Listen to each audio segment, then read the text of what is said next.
Dapat na bang pagbobombahin ang mga Chinese na ito? Kahit kasi palayasin ng mga Chinese, babalik at babalik ulit at illegal na tatambay sa ating teritoryo. Ang mas nakakaalarma pa dito, mga mangingisdang barkuto mula sa China. Pero sa pag-iimbestiga ng Philippine Coast Guard, wala ni isa sa mga to ang nangingisda at wala ring katao-tao ang mga barko.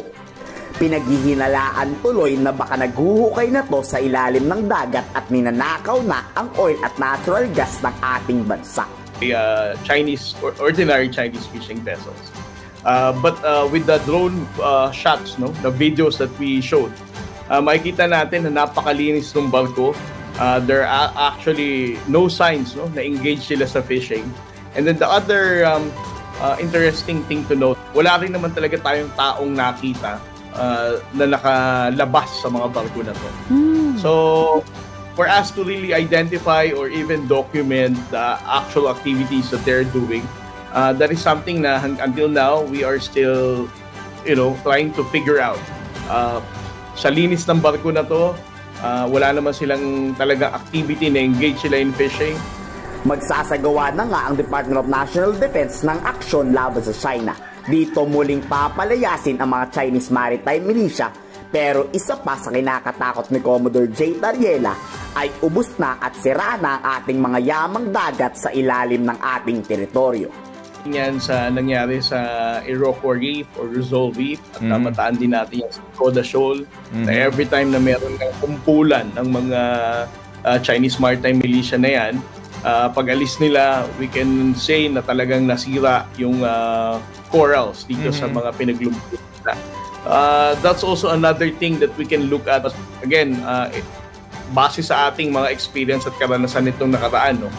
Totoo yung sinasabi ko. Kung saan sila tatagal na lugar, pag chinek natin ang corals, denive natin ito, definitely sira yung mga corals. Magsasagawa nga ng operasyon ang Philippine Navy para palayasin ang lahat ng mga ito. At pag nagmatigas silang manatili sa West Philippine Sea, posibleng arestuhin ang mga Chinese na illegal na pumasok sa ating teritoryo.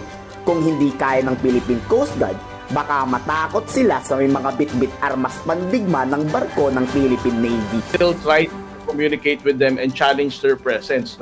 Pinaalis natin sila and we're also asking for what is really their intention dito sa pag-stay nila dito sa ating exclusive economic zone. And unfortunately, none among those 135 Chinese maritime militia ever responded sa radio call na ginawa ng ating mga barko dito when we patrolled the area. But again, to no avail, kahit ulit-ulitin yung pagtawag sa kanila, nobody is responding over the radio. Pinaghihinalaan rin na baka i-deploy ito ng China para harangin ang Christmas convoy ng ating mga kababayang papunta ng West Philippine Sea. Pero palaisipan pa rin kung bakit ba talaga napakaraming Chinese maritime militia sa ating bansa.